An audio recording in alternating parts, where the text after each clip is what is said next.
yang nantinya kita akan membahas terkait dengan akuntan publik, yang tentunya nanti kita akan mengetahui gambaran umum, kemudian tujuan apa aja dan penerapannya dalam pekerjaan kita sehari-hari. Dan jelas saya ditemani oleh narasumber yang sudah berkompeten di bidangnya. Ada Pak Azhari, selamat datang Bapak, yang selaku managing partner kantor akuntan publik Azhari dan Ida Nurhayati dari Semarang, seperti itu. Baik, jadi begini, kita nanti akan membahas terkait dengan gambarannya yang akan dijelaskan langsung oleh Bapak Azhari. Bapak Azhari, akuntan publik, mungkin teman-teman kita yang awam belum mengetahui gambaran secara umum, boleh dijelaskan bagaimana gambaran umum mengenai akuntan publik itu? Oke, terima kasih Mbak Sena. Oke. Jadi sebelumnya saya jelaskan dulu bahwa akuntan publik adalah salah satu dari profesi di bidang keuangan. Dia ada di bawah Kementerian Keuangan Republik Indonesia. Jadi sebenarnya ada 4 profesi di bawah Kementerian Keuangan. Yang pertama adalah akuntan publik, kemudian yang kedua adalah akuntan tanpa publik ya, akuntan aja. Kemudian yang ketiga adalah penilai atau appraisal. Kemudian yang keempat adalah penghitung asuransi. Jadi ada 4 profesi itu. Nah, akuntan publik adalah profesi yang dibentuk oleh Undang-Undang Nomor 5 Tahun 2011. Jadi Undang-Undang Nomor 5 Tahun 2011 tentang akuntan publik itu mengatur tentang bagaimana tugas dan wewenang dari profesi akuntan publik, persyaratan untuk memperoleh akuntan publik, serta hak dan wewenang serta kewajiban dari akuntan publik itu sendiri. Kalau di Indonesia emang kita mungkin belum banyak yang familiar dengan akuntan publik. Kalau kita bicara akuntan publik berarti kita itu sebenarnya bicaranya adalah auditor atau pemeriksa. Jadi itu hampir sama antara auditor dengan pemeriksa. Cuman kalau auditor itu nanti ada beberapa jenis auditor.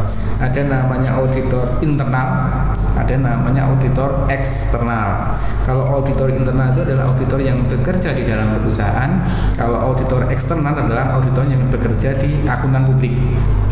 Nah, itu bedanya antara auditor eksternal dengan internal. Jadi akuntan publik itu profesi yang dilindungi oleh undang-undang, yang salah satu tugasnya adalah melakukan pemeriksaan keuangan di entitas itu banyak, bisa di perusahaan, bisa di pemerintahan, bisa di BUMN, bisa di BUMD, bisa di yayasan, pokoknya di semua entitas atau organisasi gitu Pak. Baik, berarti untuk teman-teman mungkin perbedaan dari auditor dan akuntan publik seperti itu hampir sama ya? Hampir sama. Kalau di bahasa profesinya, namanya profesinya adalah akuntan publik. Jadi nama profesinya adalah akuntan publik. Jadi kalau akuntan publik itu dia profesi yang terdaftar di Kementerian Keuangan. Izinnya yang mengeluarkan adalah dari Menteri Keuangan. Kemudian akuntan publik itu tergabung dalam satu asosiasi namanya Institut Akuntan Publik Indonesia. Kalau di dokter itu ada IDI, Ikatan Dokter Indonesia. Kalau di akuntan publik ada namanya IAPI, Institut Akuntan Publik Indonesia. Gitu, Mbak. Baik. Nah, untuk tugasnya sendiri, tugas yang spesifik dari akuntan publik itu seperti apa Pak? Jadi kalau akuntan publik kita itu organisasi jasa. Jadi profesi jasa yaitu memberikan jasa, ada 2 jenis sebenarnya. Jasa namanya jasa atestasi sama jasa non atestasi. Kalau atestasi itu kita jasanya adalah memberikan keyakinan atas satu informasi. Kemudian kalau non atestasi berarti tidak memberikan keyakinan atas informasi. Contohnya atestasi itu salah satunya adalah audit. Jadi audit itu adalah satu proses untuk memberikan keyakinan bahwa laporan keuangan perusahaan itu valid dan mengandung informasi yang benar. Jadi itu tujuannya audit. Jadi untuk memastikan bahwa perusahaan itu dia buat laporan keuangannya itu sesuai dengan kerangka prinsip akuntansi di Indonesia. Jadi kalau di Indonesia kita punya satu prinsip ya, atau standar akuntansi namanya Standar Akuntansi Keuangan Indonesia. Nah, akuntan publik harus memastikan bahwa laporan keuangan perusahaan itu sesuai dengan standar akuntansi tersebut. Iya, berarti agar laporan tersebut bisa valid atau tidak harus melewati itu ya? Iya, betul, misalnya gitu. Jadi kita memberikan keyakinan pada pemakai informasi bahwa informasi ini valid dan terandal atau terpercaya. Iya. Baik, menyangkut terhandal dan terpercaya tadi. Nah, biasanya di sini kan ada yang menawarkan jasa akuntan publik tersebut dengan harga yang murah seperti itu Bapak, dengan harga yang murah kemudian namun itu tidak terjamin seperti itu. Nah, biasanya cara membedakan akuntan publik yang terpercaya dengan akuntan publik yang katakanlah dia itu hanya ingin mendapat keuntungan saja namun dalam tanda kutip penipu seperti itu Bapak. Oke Mbak, jadi emang sebenarnya ini masalah dari profesi ya. Iya. Jadi di profesi kita di IAPI, Institut Akuntan Publik Indonesia itu memang kita kemarin sempat membahas tentang bagaimana ini memberantas banyak pihak itu yang beredar mengatasnamakan akuntan publik, Iya. padahal dia bukan. Jadi akuntan publik itu profesi yang terdaftar di Kementerian Keuangan. Jadi setiap akuntan publik itu pasti dia punya nomor registrasi yang ada di Kementerian Keuangan dan itu bisa dicek di namanya P3PK Kementerian Keuangan. Jadi Pusat Pembinaan Profesi Keuangan Kementerian Keuangan. Di web situ nanti ada daftar akuntan publik yang terdaftar di Kementerian Keuangan. Jadi ada daftar semua. Atau bisa juga ngecek di daftar keanggotaan yang ada di IAPI, Institut Akuntan Publik Indonesia, di website iapi.org.id. Itu Anda bisa ngecek apakah si A misalkan ada menawarkan jasa ke Anda ini benar-benar akuntan publik atau bukan.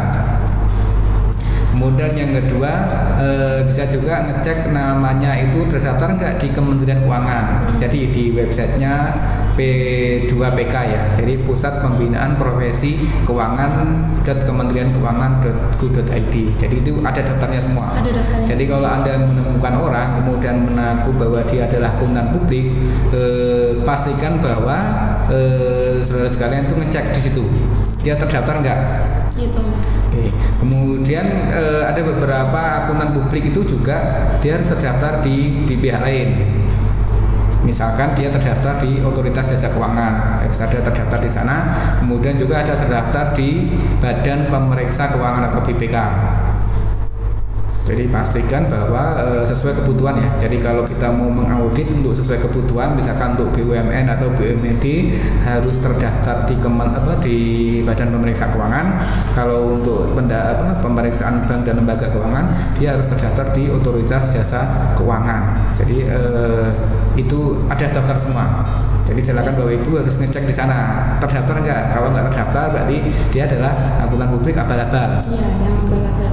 Nah, berarti bisa setiap orang kalau misalkan mau mengecek sudah ada tersedia websitenya. Sudah ada websitenya. Jadi bebas siapa saja bisa masuk karena bisa mengakses, bisa melihat misalkan si A ini benar-benar dia terdaftar di Kementerian Keuangan atau tidak. Karena syaratnya itu kalau tidak ada berarti dia akuntan publik abal-abal. Kemudian di sini jasanya yang ditawarkan dari akuntan publik sendiri itu apa saja Pak? Kita ada beberapa jasa ya. Jadi yang pertama adalah pemeriksaan atas laporan keuangan atau general audit.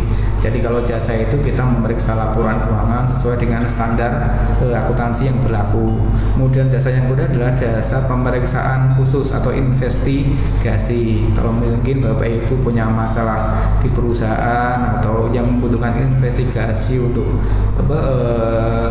pihak kepolisian atau dan sebagainya, jadi akuntan publik bisa memberikan layanan tersebut. Kemudian jasa operasional, audit operasional, jadi kita bisa memeriksa kinerja dari perusahaan apakah kinerjanya sudah baik atau belum. Kemudian kita ada jasa namanya perpajakan, jasa konsultasi perpajakan. Jadi Bapak Ibu bisa konsultasi ke akuntan publik tentang SPT, pengisian SPT, pembayaran SPT, dan masalah perpajakan lain. Bisa juga Bapak Ibu membutuhkan jasa untuk konsultasi manajemen. Jadi akuntan publik juga memberikan jasa konsultasi manajemen. Apabila ada yang mau membuka usaha gitu, kita studi kelayakan, kemudian naskah akademik dan sebagainya. Berarti kan jasa yang ditawarkan itu bukan berarti hanya seputar akuntan saja. Cuman ada yang kalau misalkan ada yang ingin membuka usaha jadi bisa. Bisa. Jadi kita punya banyak. Makanya kan kita bagi ada dua jenis, ada dua kelompok. Satu namanya atestasi, jadi memberikan keyakinan atas laporan keuangan. Yang kedua namanya non atestasi. Non atestasi itu bisa bentuknya konsultasi, training, pembuatan sistem, kemudian naskah akademik, kelayakan, studi kelayakan dan sebagainya. Nah, selanjutnya untuk standar pelaporan akuntan publik sendiri itu seperti apa, Pak? Jadi kita punya standar pelaporan yang diatur oleh standar profesional akuntan publik. Jadi akuntan publik itu punya standar pelaporan yang diatur oleh standar profesional akuntan publik. Jadi kalau audit laporan keuangan, inti laporan kita adalah namanya laporan auditor independen atau LAI namanya. Jadi LAI itu adalah satu laporan yang menunjukkan bagaimana laporan keuangan itu apakah sudah sesuai atau belum dengan standar akuntansi. Jadi nanti pendapatnya dari laporan audit itu bisa wajar tanpa pengecualian, wajar dengan pengecualian, pendapat tidak wajar, dan juga disclaimer. Jadi itu pendapat atas laporan keuangan. Nah, pelaporan kita adalah diatur oleh standar profesional akuntan publik dan standar akuntansi keuangan. Jadi nanti struktur laporan auditor, berarti di situ ada namanya laporan auditor independen, kemudian di belakangnya itu ada namanya laporan keuangan. Oh, seperti itu. Baik Bapak, selanjutnya untuk laporan keuangan sendiri itu ada laporan apa saja? Jadi kalau laporan keuangan, kalau laporan keuangan sebenarnya ada 5 komponen dari laporan keuangan. Jadi laporan itu ada 5 jenis. Yang pertama ada namanya neraca, yang kedua adalah laporan laba rugi, kemudian yang ketiga adalah laporan perubahan ekuitas, yang keempat adalah laporan arus kas, dan yang kelima adalah catatan atas laporan keuangan. Neraca itu menunjukkan posisi sumber daya atau kekayaan yang dimiliki oleh perusahaan. Dia punya aset berapa saja dan sumbernya dari mana. Sumbernya bisa dari hutang, bisa juga dari modal sendiri. Kemudian yang kedua adalah laporan laba rugi. Dia menunjukkan kinerja perusahaan dalam memperoleh pendapatan dan biaya yang dikeluarkan untuk memperoleh pendapatan. Jadi pendapatannya berapa, biayanya berapa, selisihnya namanya laba atau untung. Yeah. Kemudian yang ketiga laporan perubahan ekuitas. Kalau perubahan ekuitas itu menunjukkan perubahan dari kekayaan bersih pemilik selama satu periode. Kemudian yang keempat laporan arus kas itu adalah perubahan dari kas masuk dan kas keluar selama 1 tahun dari satu perusahaan. Kemudian yang kelima adalah catatan atas laporan keuangan, itu menunjukkan tentang kerincian ya. Jadi kalau neraca dan laporan laba rugi itu adalah ringkas, nah rincinya ada di catatan atas laporan keuangan. Iya, secara detail. Secara detail dan penjelasan lain dari perusahaan itu ada di catatan atas laporan keuangan. Gitu ya. Baik, kemudian untuk prosesnya sendiri, nah misalkan nih ada klien yang ingin menggunakan jasa akuntan publik, ini seperti apa? Oke, yang pertama berarti harus ada surat permintaan dari klien ke KAP atau kantor akuntan publik untuk minta diaudit. Yeah. Nah, dari situ baru kita inventarisir data-data yang kita butuhkan. Yang pertama perusahaan itu harus punya laporan keuangan dulu, neraca, minimal dia punya neraca sama laporan laba rugi dulu. Kemudian yang kedua adalah bukti pendukung atas laporan keuangan. Jadi ini penting. Jadi perusahaan dia harus punya laporan keuangan dan bukti pendukungnya. Bukti pendukung itu misalnya gini. Jadi perusahaan dia menyatakan bahwa dia punya saldo di bank misalkan 150 juta. Nah, berarti harus ada dukungan terhadap pernyataan tersebut, saldo tersebut. Dukungannya apa? Berarti dia harus punya buku tabungan yang disitu menyatakan saldonya 150 juta, atau dia membuat konfirmasi ke bank bahwa bank menyatakan saldo perusahaan X ini 150 juta.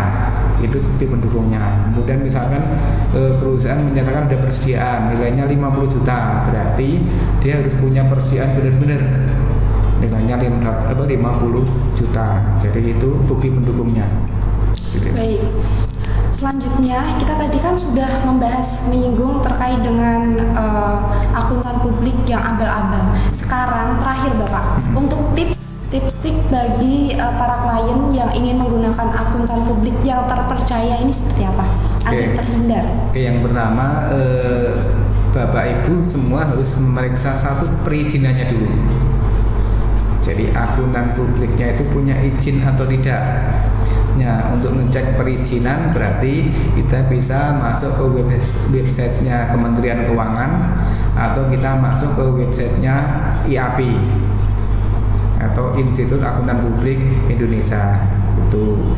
Jadi cek perizinannya dulu. Yang kedua adalah cek kredibilitasnya dulu. Jadi kalau izinnya ada berarti dia harus punya kantor dan sebagainya. Itu intinya dua itu, Mbak. Jadi harus punya izin. Karena kalau Bapak Ibu menggunakan kantor atau akuntan publik yang tidak ada izinnya, maka secara otomatis hasilnya tidak bisa dipakai. Dan para pemakai laporan, misalkan LPJK atau asosiasi atau panitia lelang, mesti nanti dia akan ngecek ke Kementerian Keuangan sama ke OJK atau ke pihak lain, apakah ini benar-benar yang dipakai adalah akuntan publik yang terregistrasi atau bukan. Baik, itu terima kasih Bapak. Dan teman-teman sekalian, itu tadi pembahasan singkat terkait dengan akuntan publik. Apabila ada pertanyaan boleh cantumin aja komentar di bawah ini, dan jangan lupa teman-teman di like, di share, dan juga di subscribe. Kalau bisa nyalain notifikasinya karena kita akan berbagi banyak ilmu yang bermanfaat. Kita akan ketemu lagi. Sampai jumpa. Terima kasih.